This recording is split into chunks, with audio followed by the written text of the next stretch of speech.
성경은 이 세상을 어둠으로 표현합니다. 요한복음 1장 5절입니다. 빛이 어둠에 비치되 어둠이 깨닫지 못하더라. 이것은 이 세상이 죽음과 절망으로 가득 차 있다는 것을 의미합니다. 이 세상에 태어난 사람들 가운데 죽지 않을 사람이 한 사람도 없습니다. 모든 사람들은 육체의 죽음을 맞이합니다. 그러나 성경은 육체의 죽음으로 끝나지 않는다고 말합니다. 둘째 사망이 있다고 말씀하고 있습니다. 이 둘째 사망은 유황불못이다라고 그렇게 말합니다. 그래서 유황불못에 던져지게 될 것임을 말씀하고 있습니다. 왜 사람들은 첫째 죽음, 그 다음에 둘째 죽음에 이르게 되었는가라고 하는 것입니다. 바로 죄 때문이죠. 로마서 3장 23절에 모든 사람이 죄를 범하였음에 라고 말씀하고, 그리고 죄를 진 사람이 어떻게 되는지를 로마서 6장 23절에 말씀합니다. 그래서 죄의 싹선, 죄의 대가는 사망이다 라고 이렇게 선언하고 있습니다. 죄를 지은 사람들이 감옥에 들어가듯이 죄를 범한 사람들은 지옥이라는 감옥에 들어가야 합니다. 그리고 이 지옥이란 감옥은 한 번 들어가면 영원히 나올 수 없는 곳입니다. 세상의 감옥도 물론 정말 고통스럽고 힘들겠지만, 이 세상에 있는 감옥은 지옥에 비하면 아마 화로운 왕궁과 같다, 이렇게 말할 수 있을 것입니다. 견딜 수 없는 끔찍한 고통을 세세토록 받아야 한다고 성경은 말씀합니다. 이것이 바로 이 세상에 태어난 모든 사람들의 운명입니다. 그러나 그러므로 우리 인간에게는 소망이 없고 오직 절망뿐입니다. 끔찍한 감옥에 갇혀 있는 사람도 소망을 가진 사람은 살아남는다고 그럽니다. 그러나 절망에 빠진 사람은 그 힘든 감옥 생활을 견디지 못한다고 합니다. 그래서 절망은 죽음에 이르는 병이다라고 그렇게 말합니다. 우리 속담에요, 하늘이 무너져도 솟아날 구멍이 있다, 이런 속담이 있지 않습니까? 이 말은 아무리 힘들고 어려운 일이 생겨도 해결할 수 있는 길이 있다는 말입니다. 그러나 우리 인간의 죄 문제는 해결할 길이 없습니다. 왜냐하면 우리의 죄는 오직 무지한 피만이 살 수 있기 때문입니다. 우리가 잘 알다시피 이 세상에는 무지한 피를 가진 사람이 한 사람도 없지 않습니까? 그러므로 우리에게는 전혀 구원의 길이 없는 것입니다. 그래서 이제 완전한 절망, 완전히 소망이 끊긴 상태, 이렇게 말할 수 있습니다. 그래서 어둠과 절망으로 가득 찬 이 세상에는요, 희망도 소망도 전혀 없습니다. 그런데 이제 이렇게 절망적인 이 세상에요, 어둠으로 가득 찬 이 세상에 소망의 말씀이 주어졌습니다.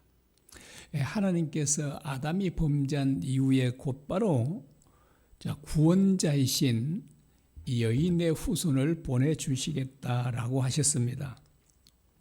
그때는 아마 지금으로부터야 가장 적게 잡아도 5,000년이 넘었죠.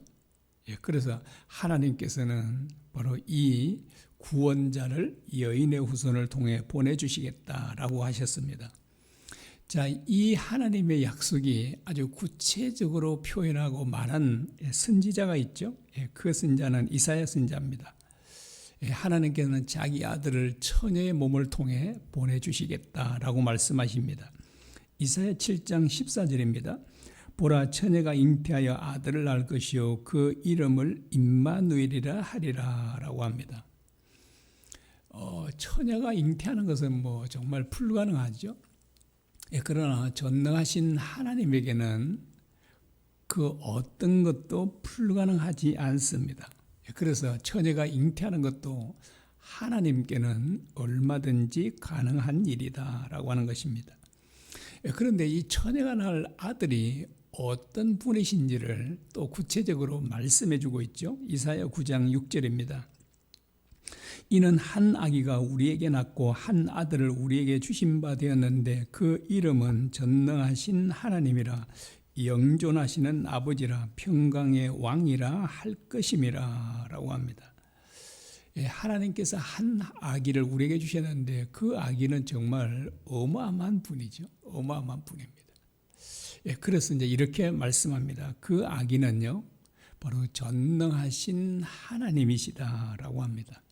이 전능하신 하나님이란 말은 온 우주를 창조하신 분, 이런 뜻이죠. 그래서 한 아기, 연약한 아기로 오신 그 아기가 어떤 분이냐고요? 온 우주 만물을 창조하신 분, 이렇게 말합니다. 그 다음에 영존하시는 아버지다 그러죠. 아버지는 보호자를 뜻하고 있죠. 그래서 이 보호자, 이 아기는 영원한 보호자신데 어떤 보호자냐 하니까요, 영원한 보호자, 영원히 보호해 주시는 분. 그 보호도 뭐 우리 인간이 우리 인간이 부모님들이 자녀를 보호해 주는 것과는 비교가 안 되죠. 우리는 정말 뭐 곁에 있어도 안전하게 보호해 주지 못하지 않습니까? 그런데 이 아기로 오신 예수님은 정말 영원토록 완전하게 보호해 주실 수 있는 분이다라고 합니다. 참 대단한 분이지 않습니까? 그 다음에 세 번째는 평강의 왕이라고 합니다. 그리고 이 평강을 주시는 것도 뭐 수억 만년을 평강을 주시는 게 아니라 언제까지요? 영원토록. 영원토록 우리에게 평강을 주시는 분. 그래서 정말 하나님께서 보내주신 이 한 아기는 뭐 정말 우리 상상을 초월하는 분이죠. 어마어마한 분이십니다.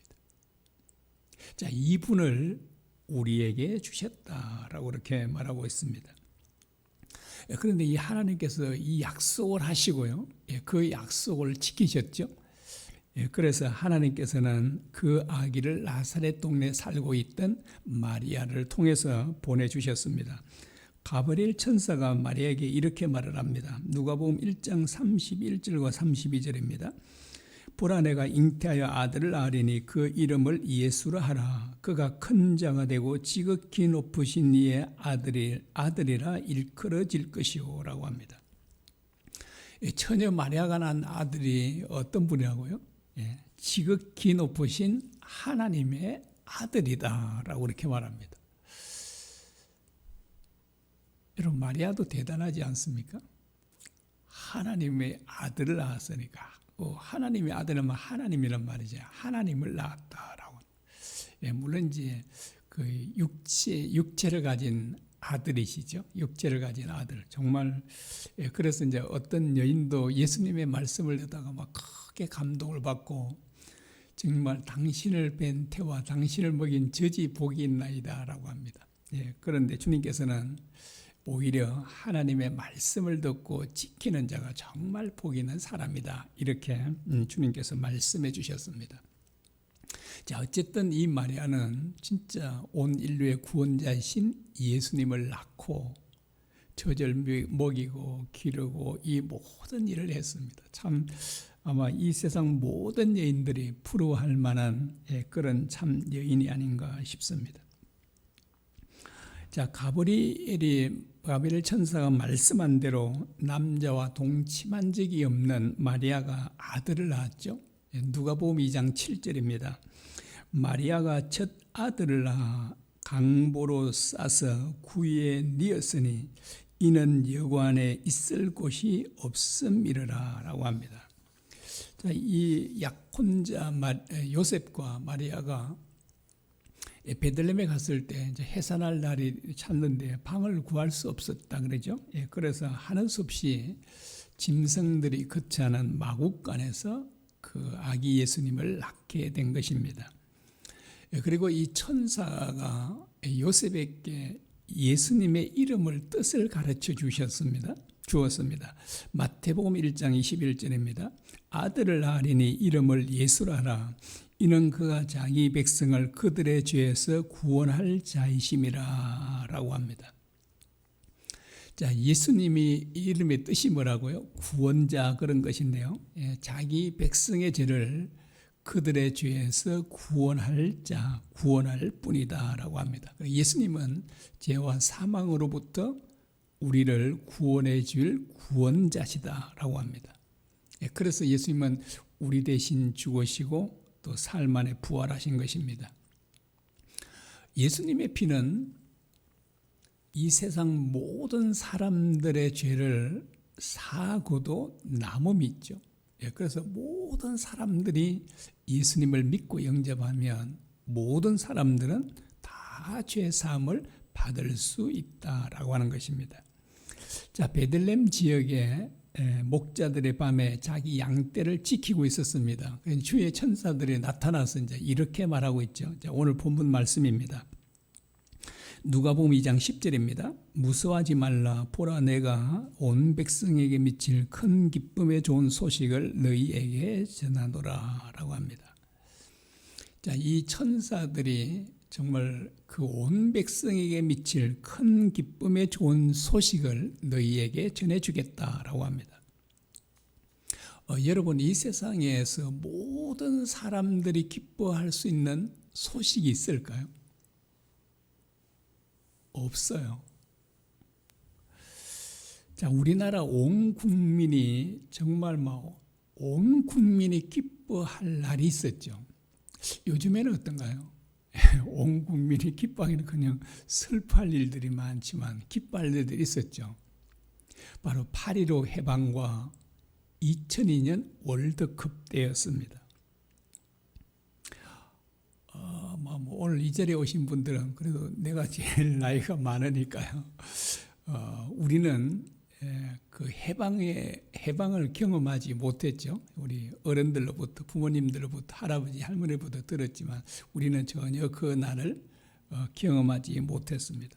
그런데 2002년 월드컵은 우리가 직접 경험했지 않습니까? 그 16강도 올라가지 못한 우리나라가 무려 4강까지 올라갔잖아요. 여러분, 저도 그걸 보면서 4강까지 올라가니까 또 준결선에 올라가서 그리고 브라질이나 이렇게 한번 붙어서 한번 어쩌다가 우리 한번 이기는 것도 참 좋지 않을까 그런 것도 생각하게 됐습니다. 완전 좀 꿈이었지만요. 그때 국민들이요, 온 국민들이 얼마나 기쁘던지요. 어떤 술집 사장님이나 음식집을 하는 사장님들이 그때 꽤 많은 분들이요, 사장님들이 무료로 그렇게 술도 대접하고 음식도 대접하고 했다는 그 뉴스들을 우리 보았지 않습니까? 사람이 기쁘면 그냥 돈이 문제가 아니잖아요. 그래서 정말 그 거리마다 그냥 응원한다고 정말 열광했죠. 사실 그때 열광할 만했지 않습니까? 기뻐 춤을 추고 우리가 4강까지 올라갔으니까요. 그런데 우리가 그렇게 우리 온 국민들이 기뻐하고 춤을 추고 열광하고 있을 때 우리에게 패한 그 나라 국민들은 눈물을 흘렸다는 거 아십니까? 터키인가요? 그것도 이제 보니까 그 뉴스에 나오는데 눈물을 흘리는 응원하다가 자기들이 피했다고 그런 걸 볼 수 있죠. 그랬어요. 이 세상에서는 모든 사람이 기뻐할 소식이 없습니다. 특별히 전쟁 같은 데는 승리한 나라는 기뻐 춤을 추겠지만 전쟁에 패한 국민들은 통곡을 하지 않겠습니까?